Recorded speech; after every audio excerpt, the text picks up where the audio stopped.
So today I wanted to talk about one of my favorite books of all time, if not my favorite book. It's called The Four Agreements. Okay, I tied it into longevity because let's face it, the Four Agreements, it's kind of helps us unravel some of the mental cobwebs. I don't know about Henry though. What do you think, Henry?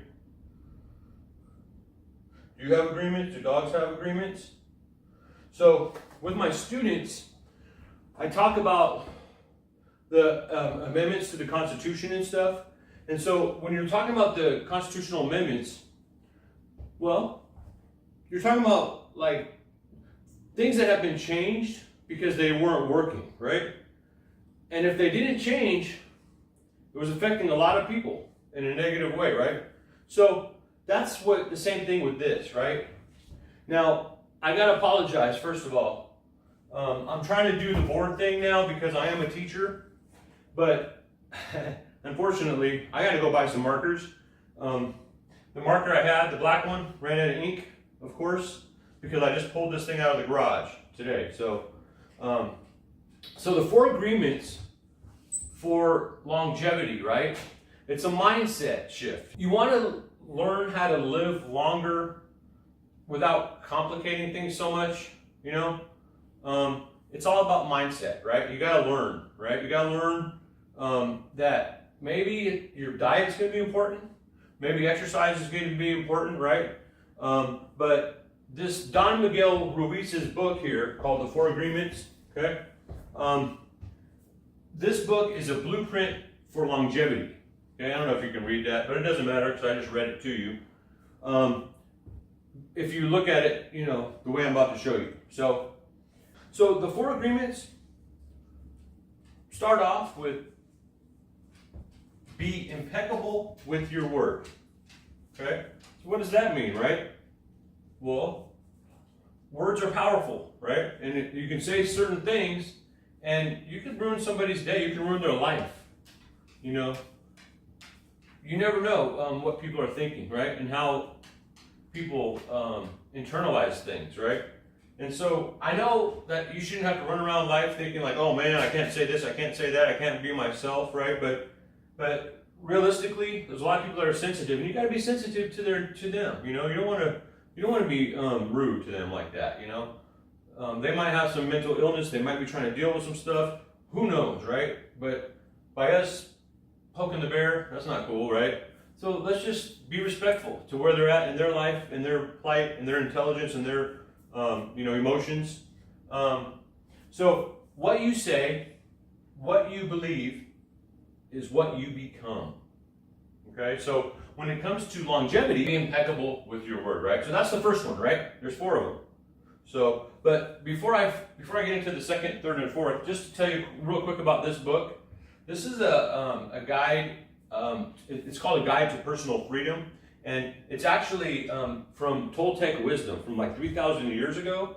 And this guy, Don Miguel Ruiz, he has a lot of books out too, and they're awesome. Every one of them, I recommend reading every single one of his books for sure. But it's awesome, and he talks about his story, you know. He has the story of the Aztec god 𝐊𝐶equatl, which I actually have a video on. It's the snake, it's about the video on the snake that I have on there. It has a cool little thumbnail. But basically, like for example, if you look at the very beginning of this book, just to show you real quick, thousands of years ago, the Toltec were known throughout southern Mexico as women and men of knowledge. Anthropologists have spoken of the Toltec as a nation or race, but in fact, the Toltec were scientists and artists who formed a society to explore and conserve the spiritual knowledge and practices of the ancient ones. They came together as masters, nahuals, and students at Tenochtitlan, the ancient city of pyramids outside Mexico City, known as the place where man becomes God. Okay, so over the millennial, the nahuals were forced to conceal their ancestral wisdom and maintain its existence in obscurity. So basically, he's bringing back some of this wisdom, and you can read his books. And like I said, I'm tying it to longevity. Okay, so let me start off with the first agreement. Okay, the first agreement from Don Miguel Ruiz's 4 agreements is be impeccable with your word. Okay, so how can we turn this into a blueprint for longevity? Well, if I'm being impeccable with my word, am I being real with myself, right? Am I being real with other people? Yeah, I am. I'm being real, right? So what you say, what you believe, is what you become, right? But if you're talking to other people, you know, you can ruin their day by telling them something negative, right? So, be careful, be mindful of what you say to others, right? But also be careful of what you believe about what you say and about what others say to you. Because what you say, what you believe, and is what you become, right? Then if you internalize others, you know, if you internalize others' perceptions of you, then you might become that perception.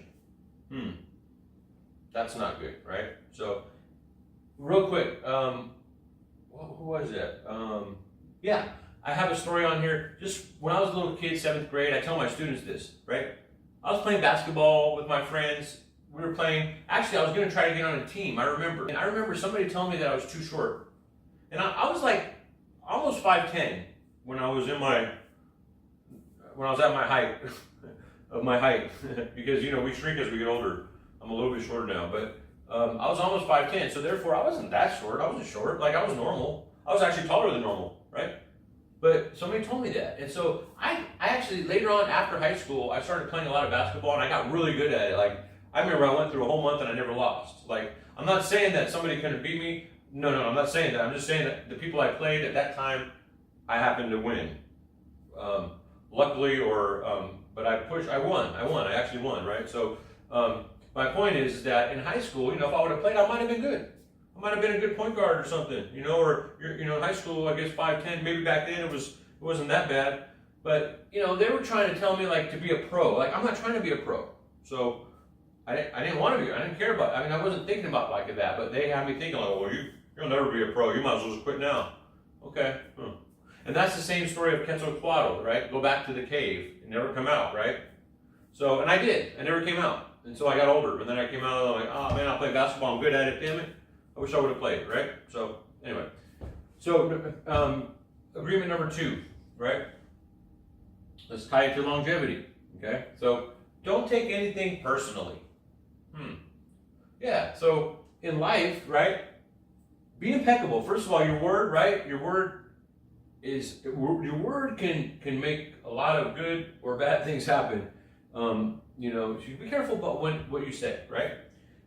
With regards to don't take anything personally, well, I mean, yeah, like, it's hard, right? It's hard. It's hard not to take things personally, right? People will judge you, right, through your life, right? They'll be judging, right? So how do we not take things personally? Well, you know, if I'm trying to exercise, I'm trying to work out, I'm trying to eat right, I'm trying to change my habits, right? Well, if you're thinking about people judging you all the time, it's going to drive you down, right? So you don't want to even think about what other people think. Because if they're judging you, and you internalize it, and then next thing you're like, I'm not going to go. They're right, right? So, no, they're not right. You're doing a great job, and you're going to continue to do a great job. And nobody else's thoughts or opinions are going to affect you, right? So that's how you're going to, don't take anything personally, okay? Agreement number 3, okay? So you're getting to learn the 4 agreements, but you're also getting to learn it based on longevity, so that's kind of cool too. Henry, where did you go? Where's Henry? So, there he is. What are you doing, dude? Everybody wants to see you. Come on, say hi to the camera. You gotta bark there. Bark. No, don't bark. I don't want to bark. I don't want you to bark. Henry's cute. He's a cool dude, man. Look at him. This is a big German Shepherd, lab. right? My boy hen dog. All right. Yeah, so making assumptions, that's number 3. So in life, if you make assumptions, you're wrong. Like all the time, right? Like you might be right once, but you're wrong, right? And a lot of times it's because we're in our own head. It's like, no, nobody cares. They're not even thinking about you. But you think they are, right? No, they're not. They're not thinking about you. So get over it. And if they are, they're not even thinking the right thoughts because they don't know you. So just don't internalize that. You know, like assumptions, right? People are assuming stuff. But also, don't assume like fat is bad, because fat is not bad. Fat is good. I eat more fat than I do probably most things, right? It just depends on the kind of fat and what you're eating it with and stuff like that. And if you're working out, right? But you need fat. Fat's super important. That was a myth, right? Try this diet fad, this bad diet, right? This gimmick, right? This thing. Because what will happen is you're going to try it like I have. I've tried several of them for many years, and what happened? The weight came right back when I stopped using their product. So basically, they're going to keep you on their product. Otherwise, it doesn't work for them because you're just You're just going to buy it one time. You're just going to go home. No, they want to keep you hooked on their products. And then like sugar substitutes, right? Well, if they say low sugar or it has it's a substitute or something, like most of the time, almost like every single time that I've seen, it's bad for you. So, and then when you eat regular sugar, it's probably not good either, right? So there are all alternatives that you can choose. That I actually have it on the channel. I have it on the shopping list. I have a shopping list for all the good foods, the foods that you probably should be eating, and just try to keep your sugars under 7 grams. You know, that's a good idea. And then the final agreement, right, is always do your best, right? Well, that's in everything in life, right? Progress is greater than perfection. So just keep going. Every day, be consistent. Either do the exercise, right? Or make sure if you're exercising that day, do your exercise, and then make sure that you have your food ready, okay? Because if your food's not ready, you're gonna have to be a victim of what's out there in the world, okay? So always do your best. You know, when you go to the gym, I don't want you to like go to the gym and say, okay, I'm gonna do my best, and overdo it and hurt yourself. No. Just do your best. Just do the best you can. Warm up, but just make sure that you're not gonna hurt yourself, because when you're working out, you know, you're stressing your body. So you do want to do it the right way so you can achieve longevity in exercise. Longevity is a mindset, so keep growing. Like, comment, and subscribe for more videos and information on longevity. And to see Henry. Have a great day.